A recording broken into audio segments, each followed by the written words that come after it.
All right, when I say the word Botox, what's the first thing you think of? I'm guessing smooth foreheads, maybe ageless celebrities, right?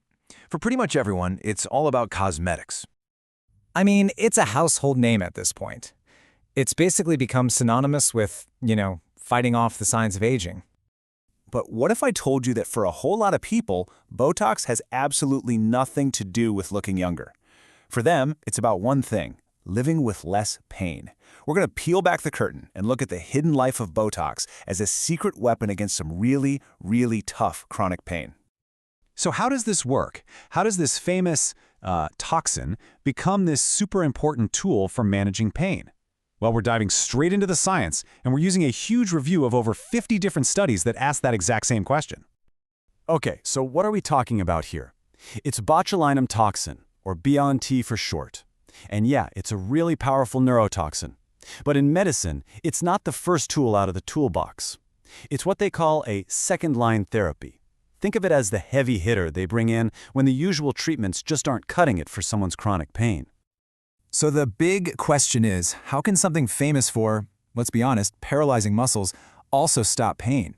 The science is actually pretty cool and surprisingly elegant. It all boils down to two main things it does.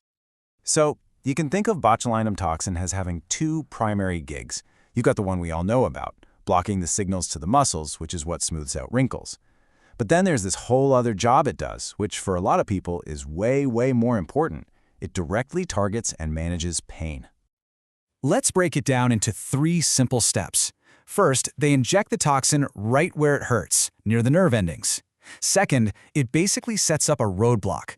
It stops those nerves from sending out the chemicals that scream pain. The main one is called substance P, which is a great name because it's pretty much the body's #1 pain messenger.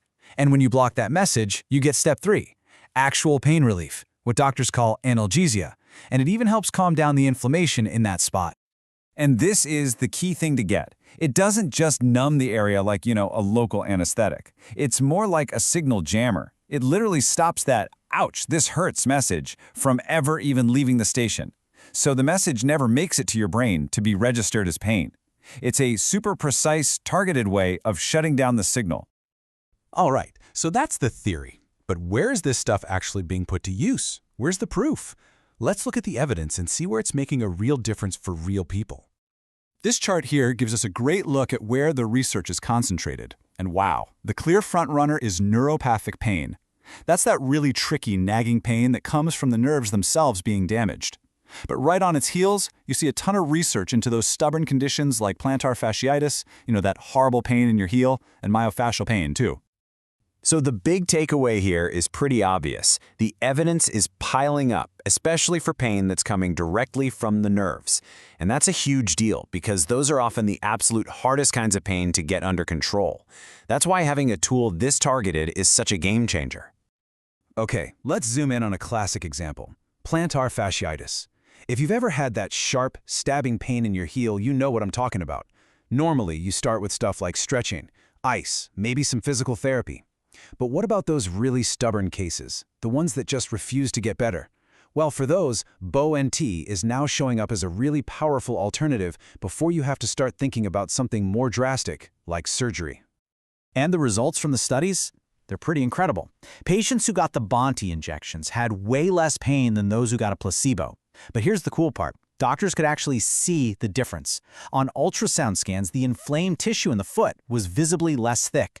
And that physical change meant people could move around better and get back to their daily lives. This quote from the research really just nails it. It's for people who feel like they've tried absolutely everything for that heel pain. For them, BoNT is now a legitimate, science-backed option to look at before they have to resort to surgery. All right, let's shift gears to another huge one, knee osteoarthritis. Super common, super painful. The standard playbook here is often injections, right? Corticosteroids or hyaluronic acid shot right into the joint.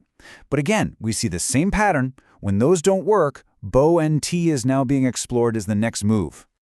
And the research shows that injecting BoNT straight into the knee joint brought real improvement in pain and in how well people could move, with the relief lasting for as long as 6 months.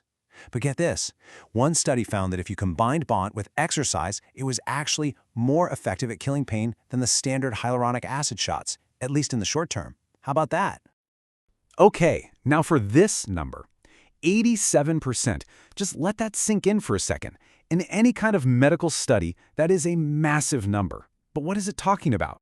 That's the percentage of patients with something called trigeminal neuralgia who found complete or adequate pain relief after just one injection. Now, this isn't just any pain. This condition is known for causing some of the most severe, excruciating facial pain a person can experience. So to see a success rate that high for a group of people who are often desperate for any kind of relief, well, it's nothing short of remarkable. So when you put all of this together, what's the big picture for the future of pain management? What it means is that we're watching a substance we thought we knew evolve right before our eyes, taking on a brand new and totally vital new role. So let's just quickly recap the key takeaways here. First, Bont is way more than just a cosmetic treatment. It's a powerful pain modulator. Second, its secret is that it stops pain signals right at the source. Third, it's becoming this crucial option, a second line of defense for people with chronic pain that's really hard to treat. And finally, the science is looking especially solid for conditions like plantar fasciitis and those intense neuropathic pains. Now, let's be super clear about something. This isn't a cure for arthritis or for nerve damage, but that's not the point. The goal here is to manage the pain effectively, to give people back their quality of life. It's about offering a new path when all the other ones have turned out to be dead ends. And this last quote from the researchers really points to what's next. It suggests that as we gather more and more information, Botox might stop being seen as a last resort and start becoming a standard, first-rate therapy for people living with chronic pain. Which really leaves you with a pretty cool question to think about, right? If a medicine we all thought we had figured out was hiding this incredible secret, what other drugs out there, hiding in plain sight, have amazing, undiscovered abilities just waiting for us to find them?